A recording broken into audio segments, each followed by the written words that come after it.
Bonjour à toutes et à tous, bienvenue sur KTV, Kwezi FM, le 106.9 pour ce temps de parole, toujours en direct à la radio et à la télévision. Il est avec nous, il est déjà venu sur le plateau de Kwezi, c'était il y a un an. C'est tout simplement le président de la Ligue de football amateur, Marc Debarba, est avec nous. Marc, bonjour. Bonjour. Merci une nouvelle fois de venir sur Kwezi. Alors on rappelle, vous êtes donc le président de la Ligue de football amateur. Vous êtes venu il y a un an faire un point, un constat de la situation. Un an après, vous revenez sur les lieux du crime. Est-ce qu'on a avancé, clairement ? On va dire qu'on a un petit peu avancé, Ouais. pas assez vite à mon goût, mais bon, on va faire le point avec les différents organismes que nous avons rencontrés l'année dernière. Ouais. Et puis, j'espère que là, on va accélérer un petit peu le mouvement, quoi. Ouais. Alors, c'est Alors un l'année peu dernière, vous l'objectif. m'avez dit, je reviendrai dans un an. Et vous êtes revenu. Et j'inaugurerai le stade de Cavani. C'est raté. Oui, c'est raté parce qu'on avait dit, voilà, vous reviendrez pour l'inauguration. Oui, c'est ça. On fera ça au mois d'octobre. Bon, la seule chose, c'est qu'on m'avait pas dit l'année, quoi. Donc, j'étais un peu trompé. Donc, Allez, plaisanterie à part, les grandes phases d'évolution à Mayotte pour le football amateur, parce que c'est d'abord le football amateur ici à Mayotte, vous les voyez comment ces phases d'évolution ? Aujourd'hui, je dirais qu'il y a vraiment des urgences un petit peu en termes d'évolution. Aujourd'hui, c'est clair, à Mayotte, il y a quand même un potentiel de jeunes énorme. Hein. C'est quand même le département français qui a le plus de jeunes, etc., de moins de 20 ans, hein, ce qui est quand même phénoménal. Et aujourd'hui, on souhaite vraiment que les clubs travaillent sur ces jeunes et on est là pour les aider à travailler là-dessus, à voir comment on peut s'y prendre et notamment faire des propositions sur des infrastructures qui sont vraiment la problématique première au niveau de... Eh oui. au niveau de C'est au ça niveau la de- base. C'est ça la base pour faire évoluer le football à Mayotte, les infrastructures. Il y a et les infrastructures et aussi tout le travail qu'est en train de mener la Ligue avec l'équipe technique, que d'ailleurs nous allons certainement renforcer avec un cadre supplémentaire. Hein. Ça, on va travailler sur le renforcement d'un cadre supplémentaire. Et voilà, donc ça passe par les infrastructures, ça passe par de la formation des éducateurs. Enfin, il y a plein de choses à mener par rapport à ça. Et puis il y a une actualité sportive, notamment du côté de Bandrabois. Vous êtes aussi là pour ça. Tout à fait. Ouais. Là, c'est l'événement, je dirais, Mais bien sûr. le point d'orgue de la semaine que nous allons passer ici. À Bandrabois aura lieu et c'est le site national de la rentrée du foot, hein, parce Ouais. qu'il y en a un par an au niveau national, métropole compris. Là, nous avons choisi Mayotte, tout un symbole, parce qu'il y a beaucoup de jeunes, parce qu'on veut vraiment voir ces jeunes. On veut faire la promotion du football des petits sur Mayotte. Donc ça va se Et dérouler. pas qu'à Mayotte, parce que ça va avoir un retentissement, y compris au niveau national. Ah, tout Parce à que fait. ça aurait pu très bien pu être à côté de Bordeaux, à côté de Paris, à côté de Toulouse. Non, c'est Bandrabois, incroyable. Complètement. Oui, l'année dernière, c'était en Bourgogne. Ouais. Avant, c'était en Bretagne, etc. Ouais. Et là, donc là, nous avons choisi Mayotte pour Pourquoi justement. Pourquoi avoir choisi Tant mieux, on s'en réjouit, mais pourquoi Mayotte et pourquoi Bandrabois ? Et pourquoi Mayotte déjà pour montrer que le football, pour montrer à toute la métropole que le football, ce n'est pas que dans la métropole, qu'il y a Bien du sûr. travail qui est fait dans les territoires d'outre-mer et de l'excellent travail. Et puis pourquoi Bandrabois parce que c'est un beau terrain synthétique. Ouais. Il y a moyen de bien accueillir les jeunes. Et puis voilà, donc ça va se passer sur 2 jours. Ouais.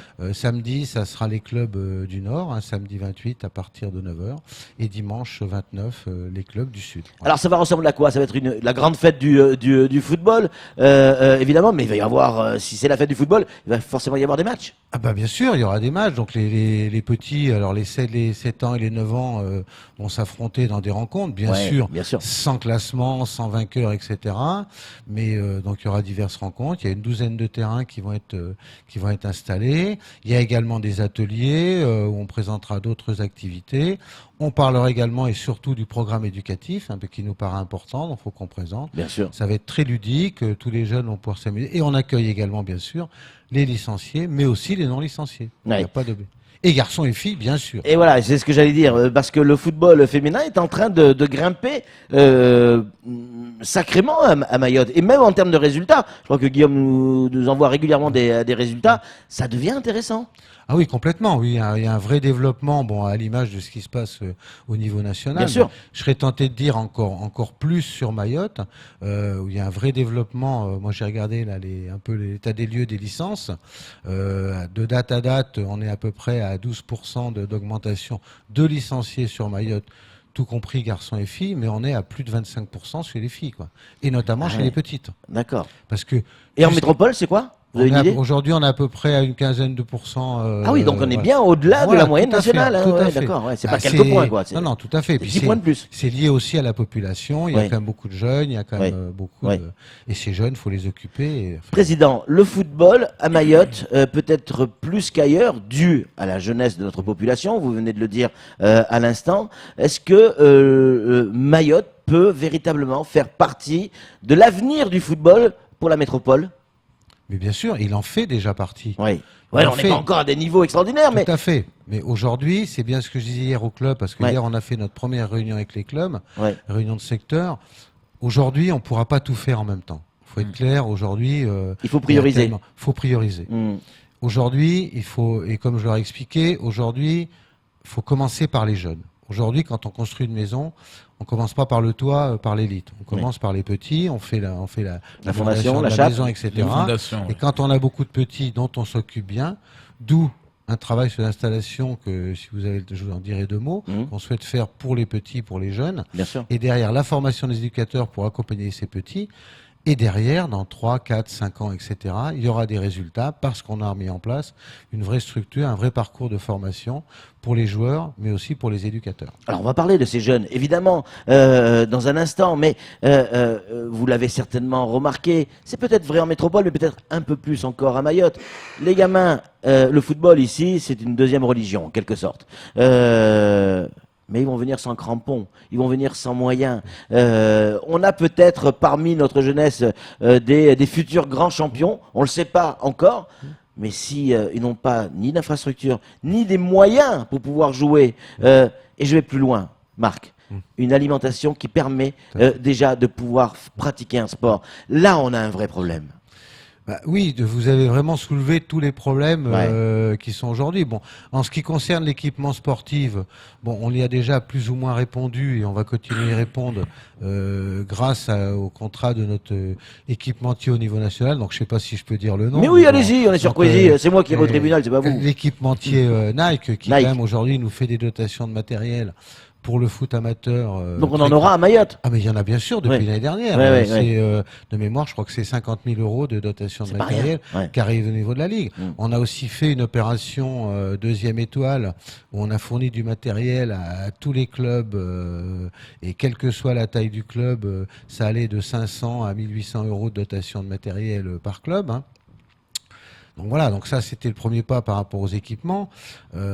Ensuite, les infrastructures, c'était un peu le but sur lequel on travaille aujourd'hui, c'est-à-dire que j'essaye de convaincre, je pense y être à peu près arrivé hier avec la mairie de Mamoudzou, qu'il faut qu'on travaille sur des petits terrains de foot à 5, en dalle, etc., dont on vient d'en installer un déjà sur Mamoudzou. C'était le premier qu'on a installé. C'est vraiment de le développer parce que c'est quelque chose de facile, de peu coûteux et qui permet de jouer sur une surface descente et non pas sur la terre. Donc ça, c'est le premier point. Donc là, on souhaiterait vraiment... Et la surface, c'est quoi? C'est des dalles de gerflore, c'est-à-dire alors c'est vrai que c'est pas un terrain en herbe, c'est pas un synthétique, mais au moins ça a le mérite d'aller vite pour les installer, de permettre de pratiquer sur une surface plane où il n'y a pas de poussière, où il n'y a pas de voilà. Donc c'est un premier pas et d'apprendre la technique. Au départ, ces terrains sont pour le futsal, mais pour nous, au niveau des petits, on peut faire toutes les pratiques. Bien sûr. Et ça permet de faire jouer les scolaires la journée et les clubs le soir. Donc ça, c'est vraiment la première démarche qu'on souhaite mettre en place. Et là, je veux qu'on aille vraiment vite parce que avec un partenariat avec les mairies qui le souhaitent et également le département que je rencontre de nouveau, et là j'espère qu'on va enfin arriver à aboutir, et de manière à pouvoir en installer très rapidement sur toute l'île. Ça coûte combien un terrain? Ça coûte 40 000 €. Donc en gros, si on est de l'argent bien sûr, mais si on est sur un financement à 3 partenaires, vous vous rendez compte ce que jouable. Ça représente. Ça représente. Et l'objectif, c'est d'en installer combien sur l'île? Un maximum. Ah ouais. Je serais tenté de dire qu'aujourd'hui, l'objectif, c'est d'installer un maximum. Allez, on va dire à minima un par club. Donc ça veut dire une 60aine ou 70, mais un maximum et dans les quartiers où il y a les enfants, il y a les écoles. Alors quand vous dites 3 partenaires, c'est-à-dire la mairie, le conseil départemental et qui? Et puis nous. c'est vous. Donc c'est bien sûr. ça. Vous allez mettre un tiers Bah, de la déjà, somme et vous êtes prêt à en mettre sur les 60 lieux. Alors bien sûr, sur plusieurs années, on fera pas Oui, oui, ça, oui. on fera Ouais. pas ça une seule année. Aujourd'hui, ces genres de terrain, on les finance à 50%. Nous. Ah ouais. Bon, on fera pas les 60, bien sûr, sur une année. Ouais. Mais l'idée, c'est d'en faire un maximum dans un délai le plus court possible, et puis d'amener un peu l'engouement. Alors peut-être que si on part sur un projet d'aller plus vite, ben, nous on réduira un peu l'aide et on demandera aux collectivités. C'est qu'on comprenne bien. C'est-à-dire que un petit terrain comme ça coûte grosso modo 40 000 euros. Vous prenez en charge 50%, c'est-à-dire 20 000 euros. Reste 10 000 euros par la mairie et 10 000 euros par le conseil départemental. Tout à fait. C'est pas la mer à boire. Bah, Vraiment, c'est normalement. pas la mer à boire. Si nos élus nous entendent, les élus de Mamoudzou, les élus du conseil départemental, mince, on a Des 17 communes. Mais oui, au moins un par Un par commune. commune, Au tout moins à un fait, par voilà. commune, parce qu'il y a plusieurs, dans certaines communes, il y a plusieurs clubs. Ouais, ouais. Ça, on le sait. Mais au moins un par commune, c'est complètement jouable. Alors bien sûr, on est en période municipale, c'est le moment des promesses, mais c'est le moment des engagements aussi. Il va falloir les tenir. C'est des périodes importantes quand on est président, comme vous, de la Ligue de football amateur, pour arriver à avoir des promesses qui seront tenues en période de campagne. Bah, il y a deux cas de figure. Ouais. Il y a deux cas de figure. Soit ça accélère les projets parce que faut les faire avant les élections et là ça commence à être très court. Soit ça bloque complètement tout et on recommence à bosser 2 ans après. Quoi. Ouais, c'est ça. Donc voilà. Donc aujourd'hui, là, j'espère qu'on sera dans la première hypothèse. C'est-à-dire que ça accélérera les projets et qu'on arrivera à en installer quelques-uns. Je rencontre une autre mairie, alors je sais jamais le nom, jeudi, là, Chirongui, Chirouki Aladji. je les rencontre également donc cette semaine. Ah, pour ça va bien se passer. pour en parler. Ouais. Donc voilà, donc j'espère que ça va accélérer et qu'on pourra aller très très vite pour installer. 60% de la population a moins de 20 ans à Mayotte. On a la chance d'avoir le président de la Ligue de football amateur. On a la chance qu'ils investissent 50% du prix d'un petit terrain. Il n'y a plus que le solde à trouver entre le conseil départemental et les mairies. On va le faire. Ça va, et on va en parler régulièrement. Et on va leur mettre la pression à nos élus. On arrive, les élus. Camar, une question pour le président. Alors certains éducateurs, depuis il y a 10 ans, on nous disaient que c'était un peu difficile de convaincre aujourd'hui les parents que ces jeunes doivent aussi passer par la case sport-études. Est-ce que c'est l'un des points clés aujourd'hui aussi qu'il faut creuser ? Bien sûr. Aujourd'hui, c'est aussi un des points clés. Mais je serais tenté de dire le sport-études, ça sera le 2e étage de la fusée. D'accord. Commençons déjà par faire jouer les petits le plus jeune possible. Alors bien sûr, hier j'entendais parler à la réunion 4 ans. Non, 4 ans honnêtement, c'est pas... C'est quoi, 6 ans 6-7 ans 6-7 ans. Ouais. Voilà, c'est pas la peine de commencer trop jeune non plus. Formons-les. Amenons-leur également de l'éducation à travers le programme éducatif fédéral. Bien sûr. Ça, c'est très important. Ouais. Donnons-leur des lieux décents, donc grâce à ces terrains, mais aussi un plan vestiaire qu'on souhaiterait mettre en place. Parce qu'aujourd'hui, il est anormal. Aujourd'hui, je vais vous donner un chiffre. Il y a 61 terrains recensés sur l'île. Il y en a 6 qui ont des vestiaires. Ouais. 10% de terrains avec des vestiaires. C'est très peu. Donc voilà. Et sur les 10, ils ont tous une douche Pas sûr. Je sais même pas. Ouais. Honnêtement, et on en parlait avec Guillaume. Aujourd'hui, même ceux qui en ont, on n'est même pas sûr que les gens les utilisent parce qu'ils sont tellement peu habitués à en avoir qu'ils n'y vont même pas. Quoi. Donc voilà. Donc ça passe par là. Et puis derrière, dans le même temps, et c'est aussi l'intérêt du cadre supplémentaire qu'on souhaite rajouter sur Mayotte, faut retravailler avec l'éducation nationale pour mettre en place et augmenter le nombre de sections sportives dans les collèges et avec un aboutissement. Et ça, c'est le projet aussi qu'on a derrière, qu'on a commencé à travailler, la mise en place d'une section lycée, parce que faire partir les jeunes de 14 ans en métropole, à mon avis, c'est beaucoup trop tôt. Faut être Eh oui, réaliste, parce qu'on les sépare, on les coupe de leurs liens familiaux et ça peut avoir des conséquences. Voilà. Et l'idée, ça serait d'essayer de travailler sur une section importante lycée avec internat et tout, pour les garder jusqu'à 17-18 ans, jusqu'aux années bac, où là, c'est quand même un peu différent. Alors, ça veut pas dire que celui qui aura l'opportunité de partir à 14 ans, je sais que cette année, on a un jeune qui est parti à Auxerre. Donc voilà, mais il faut être très attentif là-dessus et il faut vraiment qu'il ait un milieu d'accueil, etc., avec peut-être de la famille qui est sur place ou des cousins ou des choses comme ça, parce que c'est quand même un sacré dépaysement pour les Vous vous occupez du football amateur, on l'a bien compris, et notamment de nos gamins. une question qui est peut-être un peu hors sujet, mais vous allez voir elle y revient. On y revient.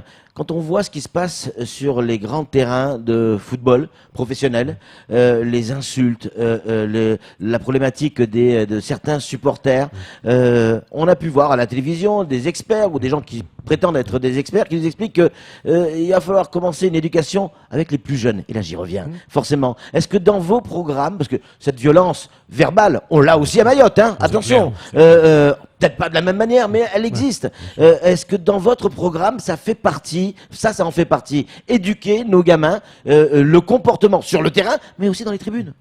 Ah mais complètement, complètement. Aujourd'hui, c'est vraiment notre rôle à toute association sportive ou culturelle d'ailleurs, mais notamment surtout le football aujourd'hui, parce que on est quand même la plus représentative, etc.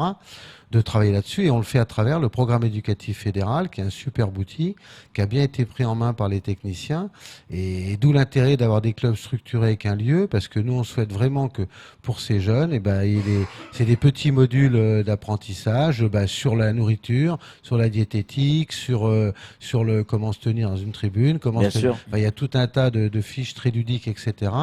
Et on souhaite vraiment que ça soit mis en place, et c'est les plus jeunes. Voilà, faut commencer par les plus jeunes. Après, c'est vrai que on ne peut que regretter ce qui se passe dans les tribunes. Mais je serais tenté de dire aujourd'hui, le football, c'est le reflet de la société, quoi. Ouais, aujourd'hui, aujourd'hui, ça veut pas dire qu'il faut laisser tomber. Il faut y travailler. Oui. Mais ça commencera par les petits, quoi. Il y en a, malheureusement, c'est trop tard. Oui.